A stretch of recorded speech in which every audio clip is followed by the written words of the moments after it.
My name is Michael Torres, and I'm 35 years old. 2 months ago, I buried my wife Emily while her parents planned to strip me of everything she'd left behind. Today, they're begging me to share the fortune they never knew existed, while I honor Emily's final wish, to make sure they never see a penny of her real legacy. Let me explain how we got here. I met Emily at a terrible point in both our lives. I was working as a bartender in San Francisco, barely making rent after my startup had failed spectacularly. She was sitting at the bar, crying into a martini at 3 p.m. on a Tuesday. "Bad day?" I asked, sliding her a tissue. "Bad life," she replied. "Just got disowned for the third time this month." Emily came from the Ashford family, old San Francisco money, the kind with buildings named after them and portraits in museum wings. Her parents, Richard and Patricia Ashford, had her life planned from birth. Private schools, Stanford, marriage to someone from their social circle, charitable boards, and children to continue the dynasty. Emily had other plans. She was brilliant, MIT graduate, computer engineering genius. But she wanted to build things, not just inherit them. Her parents saw her career as an amusing phase before she settled down properly. "They cut me off again," she told me that first day. Apparently, working at a startup instead of joining the family foundation is beneath an Ashford. We bonded over our failures, our dreams, and our complicated relationships with money. I'd grown up with none, she'd grown up with too much, and we both knew it didn't solve the problems that mattered. We started dating against every odd. Her parents were horrified.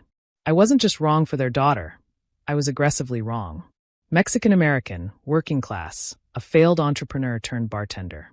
Patricia literally had me investigated, hoping to find something criminal. "He's nobody." I overheard her tell Emily at a family dinner I wasn't supposed to attend. "His family are immigrants. His father drives a truck. This rebellion has gone far enough." Richard was more direct. He offered me $50,000 to disappear. When I refused, he offered $100,000.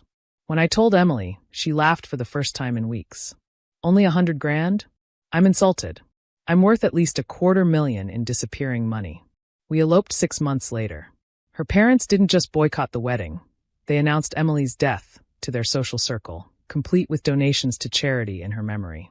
We found out when one of Emily's cousins called to offer condolences. "I'm dead to them," Emily said, trying to sound like she didn't care.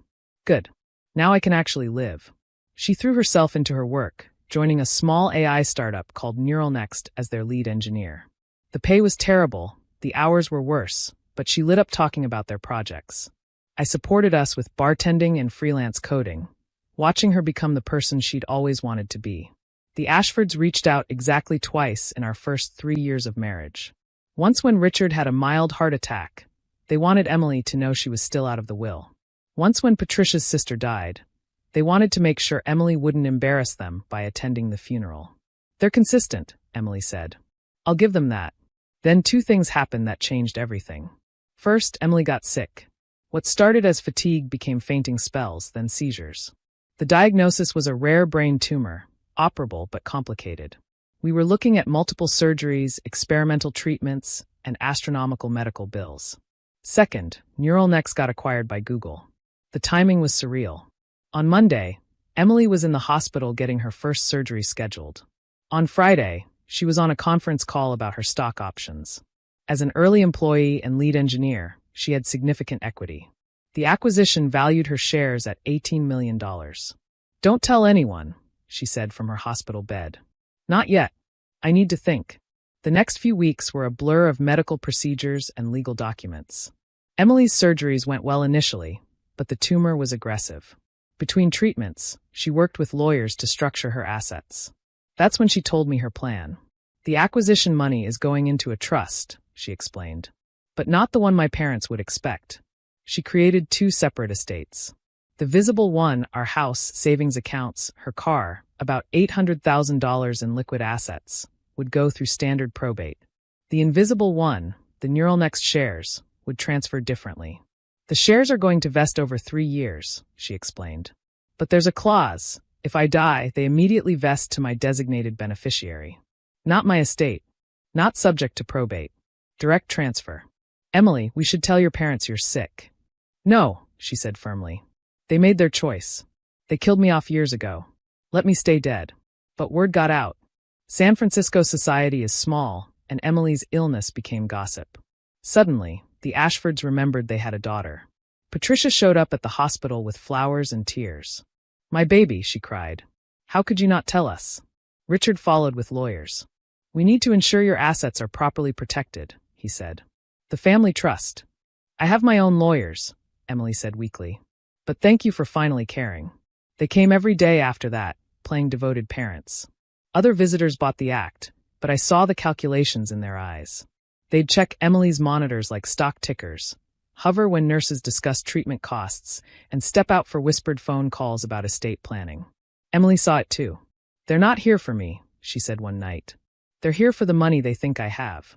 "The house is worth a lot," I pointed out. "The savings. Exactly what they'd expect from a software engineer," she smiled. "Comfortable, but not excessive. They have no idea about Next.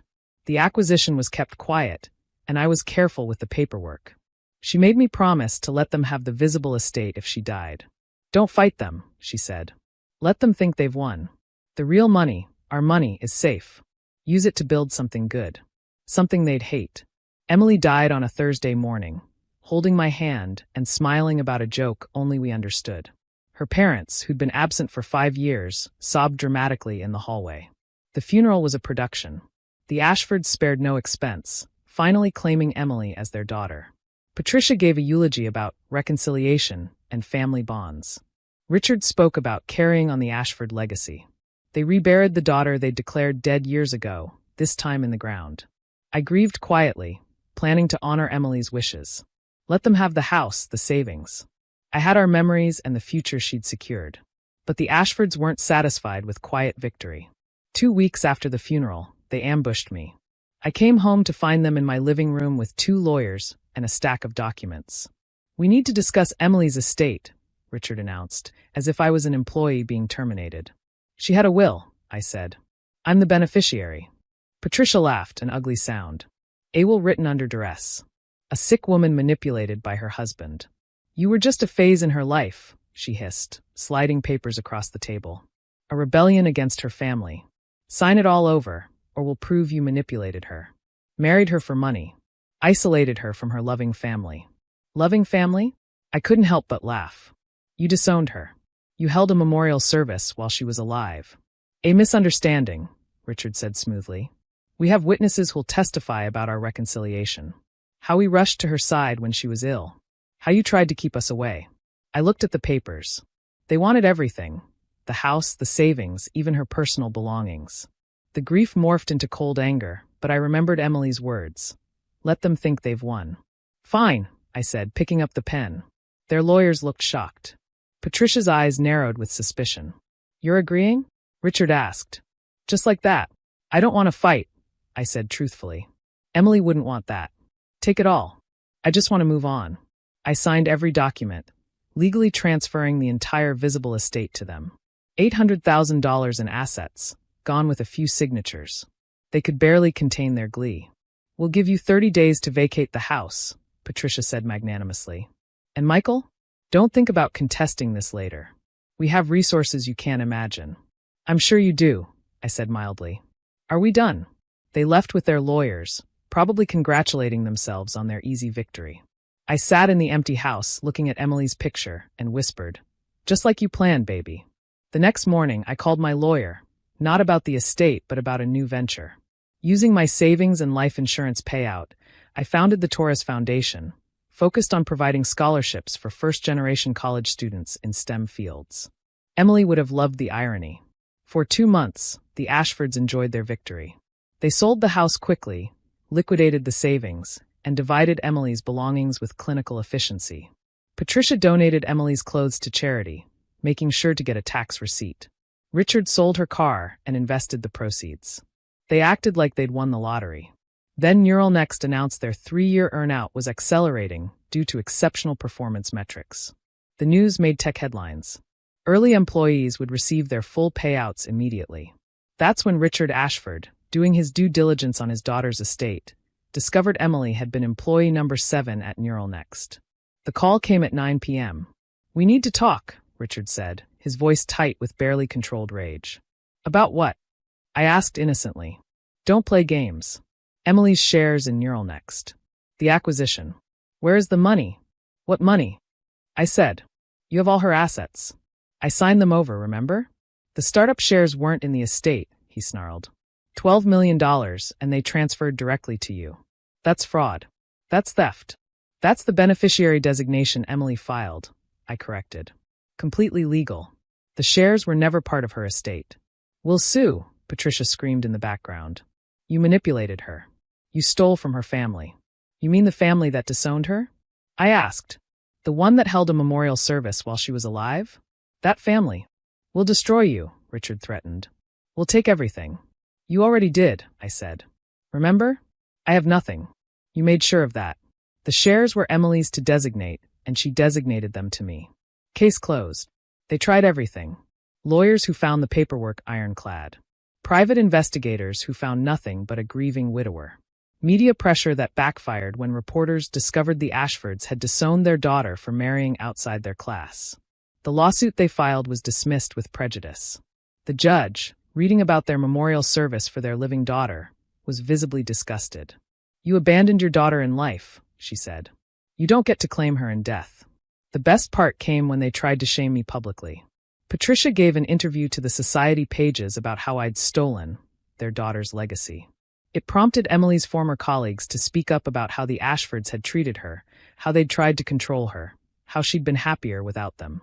One of Emily's cousins even provided photos from the memorial service they'd held, complete with date stamps showing Emily was alive and well at the time. The scandal destroyed what was left of their reputation.